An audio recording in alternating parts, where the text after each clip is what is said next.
pense que l'essai est validé. L'essai est validé.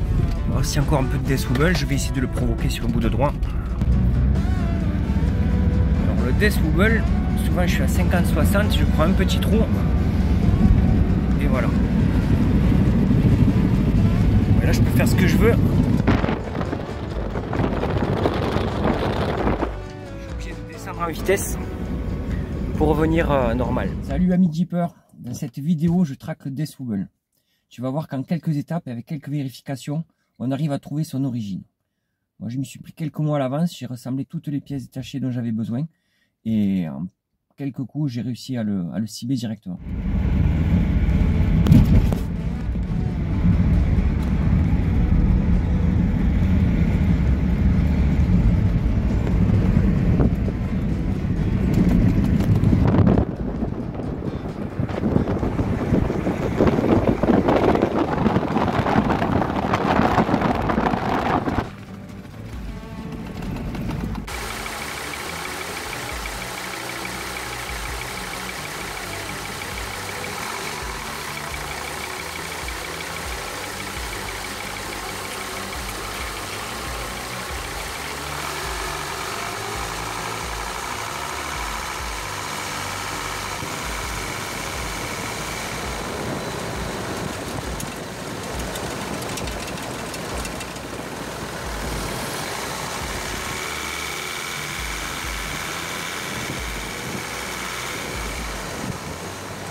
La première des choses à faire est d'intervertir les roues avant avec les roues arrière. Parce que les roues avant en fait elles s'usent différemment. Souvent il y a un côté qui est plus usé que l'autre. Ou si on a perdu un plomb ou quoi, ça coûte rien, ça prend 5 minutes à faire. Et ça peut lever déjà ce souci. Et souvent c'est ça. Alors moi je vais pas le faire puisque je l'ai déjà fait il y a quelques mois. Donc moi je sais que ça vient pas de là. Allez, je vous laisse faire ça et on va refaire un test. Alors j'ai voulu jouer le jeu. Je me suis fait prêter une roue par un ami, enfin un jeu de roue avant, et ça le fait plus. Comme quoi l'usure de la roue peut y faire. Mais j'ai aussi trouvé pourquoi. 235 70 16, donc c'est la taille d'origine, contre ceux avec lesquels je roule actuellement. 245 75 16. Et on voit que la différence quand même, elle est flagrante, elle y joue. Donc je vais remonter mes roues d'origine, enfin mes roues de tous les jours, puisque c'est mon délit. Et on va tester les rotules. Alors le déport de la jante d'origine, avec le pneu d'origine. Et hop, tour de magie.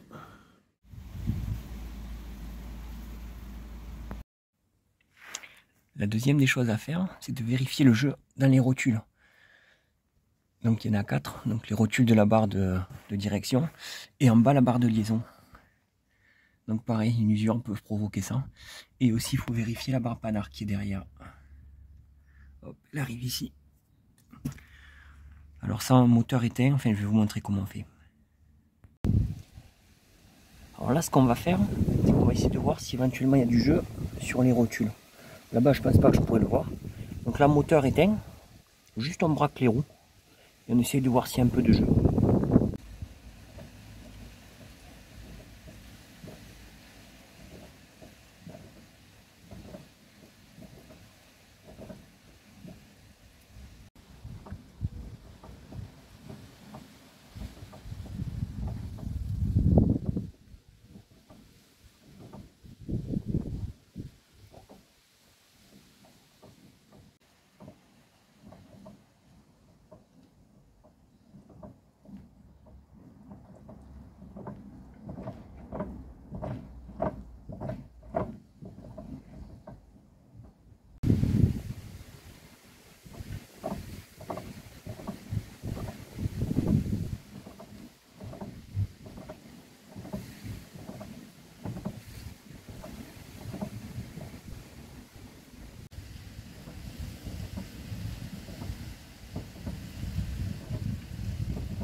Voilà, comme il y avait du jeu dans cette rotule là, donc celle du haut, j'ai changé carrément toute la barre.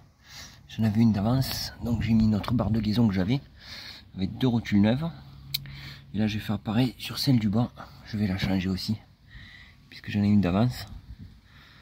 Alors au niveau de la barre de direction, la longueur elle n'importe pas en fait, elle va modifier elle va influer la position du volant. Si le volant n'est pas droit, bon ben il y a juste à desserrer les deux rotules et on tourne la barre pour remettre son volant droit. Celle du bas par contre il faut bien mesurer, avoir la même distance entre les 2 rotules. J'avais fait un tuto déjà pour comment changer les rotules. Je vous mettrai le lien. Parce qu'en fait ça va influer sur le parallélisme donc l'usure des pneus. Alors ça part de là. Pour avant sur chandelle, les 2 roues enlevées. On va faire péter la première rotule. Et on ira faire pareil de l'autre côté.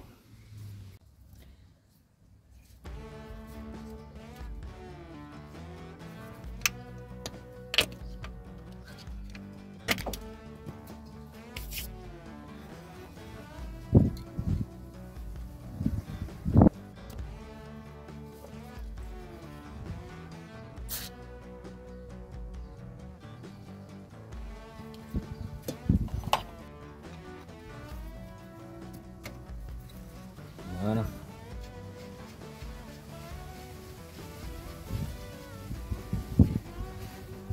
Petit écrou cannelé.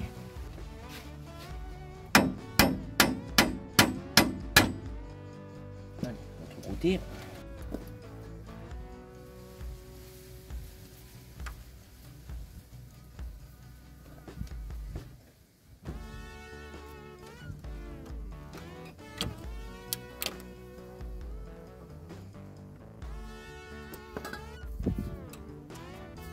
Ça c'est des rotules, elles ont moins de 50 000 km et moins de 50, mais font déjà la gueule.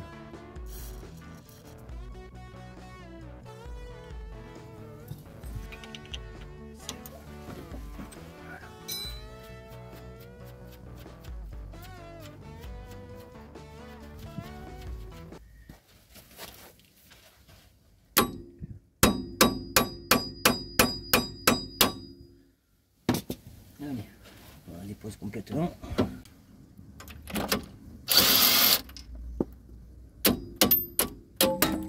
Il reste l'amortisseur de direction. Voilà, la barre est tombée. Donc on remet l'autre pour ne pas se tromper. Ce côté là c'est le côté de l'amortisseur de direction. Donc il va du côté amortisseur, quoi, à l'opposé de la boule. Alors donc elle est bien morflée quand même les rotules. Elle est soufflée toujours. Les rotules je sais pas. Mais bon, comme j'ai 9, je remets 9. Allez, je vais mesurer là la distance du coup entre les 2 rotules. Là et là, précisément. Et je reporterai la même longueur sur la barre neuve.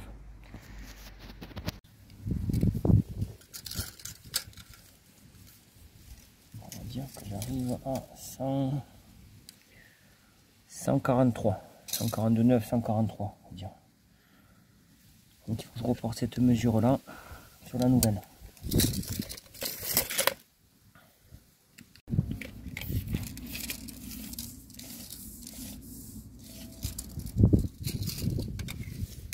Donc là j'arrive à 143,5. Il faut que je re-rentre un peu. Je vais rentrer de l'autre côté de demi-centimètre. On va dire ça fait 3 tours. Alors c'est l'envers. 1, 2, 3, 4.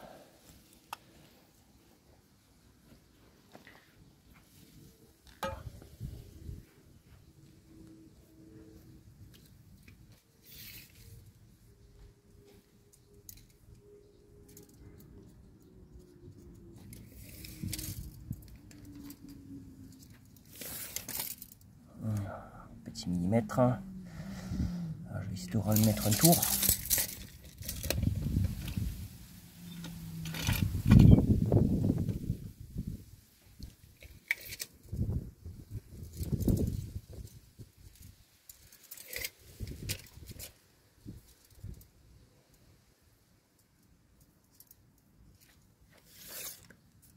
Voilà, 143. Là on est bon, j'ai plus qu'à bloquer. Et on remonte. Bloquer, mais simple. 100. Et là il me semble que c'est du 15.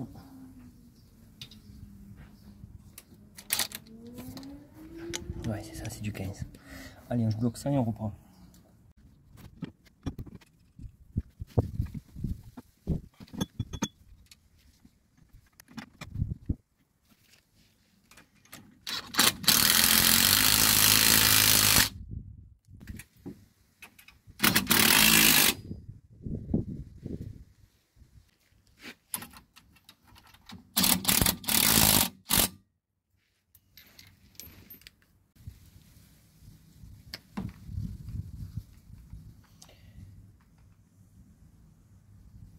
Voilà, c'est 47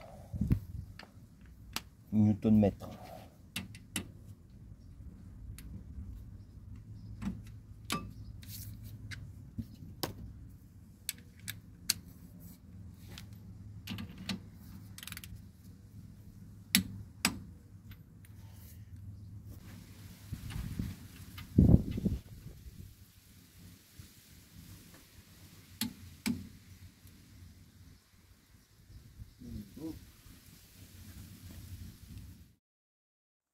Voici un montage que je vous ai fait à l'aide de la revue technique. Il y a un code couleur, comme ça on règle la clé dynamométrique qu'une seule fois. Alors si on fait un petit point au niveau du Deathwobble, j'ai changé la barre de direction, donc celle du haut, la plus petite. Et on voyait qu'il y avait beaucoup de jeux à cette rotule là. Et on voit effectivement que bon, ils ont tous les mêmes kilométrages.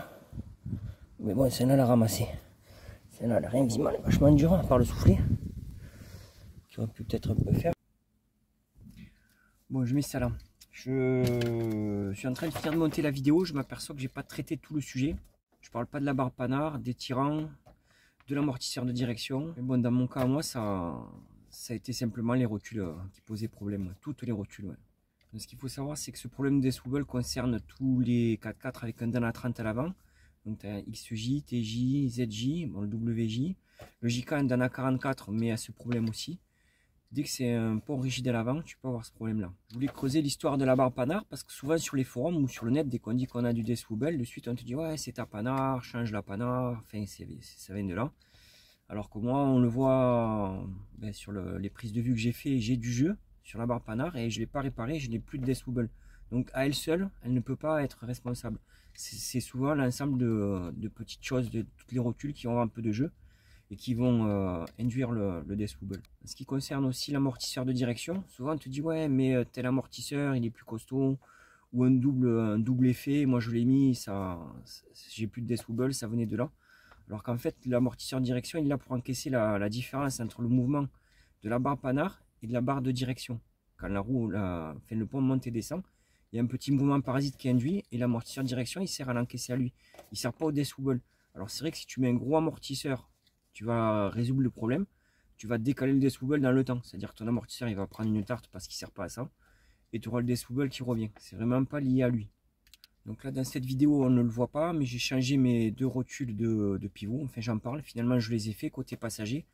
Et on voit que ça valait le coup. Alors ça sera le prochain tuto. Normalement j'ai plein de prises de vue pour monter un tuto. Bon je vous laisse, on reprend le cours de la vidéo normale. Et donc de ce côté là c'est pareil. Donc côté roue chauffeur, oh, elle est un peu souple aussi. Et celle-là en boîtier de direction, donc à la bielle panante. Elle est pareil, elle est vraiment... Enfin ça l'est encore un peu celle-là. Rien qu'en changeant la barre de direction, j'avais diminué mon Deathwobble avec les grosses roues. J'avais diminué le Deathwobble, mais je sentais que par moment il n'était pas loin de revenir. Alors j'ai changé celle là en bas. J'ai encore une barre panard pour remplacer. Je le ferai plus tard. Je le ferai sur une fosse certainement. Je remplacerai la barre panard. Et j'ai aussi les rotules de pivot. Les fameuses rotules de pivot. Les ball joint, les deux là. Celle du haut et celle du bas. Si on doit remplacer. Je les ai mais je les ai jamais changés. Alors faudra le faire. Là c'est le moment où j'ai remis les roues et je suis retourné faire de la poussière sur les chemins. J'espère que ma vidéo te sera utile. Pense à liker, à t'abonner et à la partager. La suite bientôt.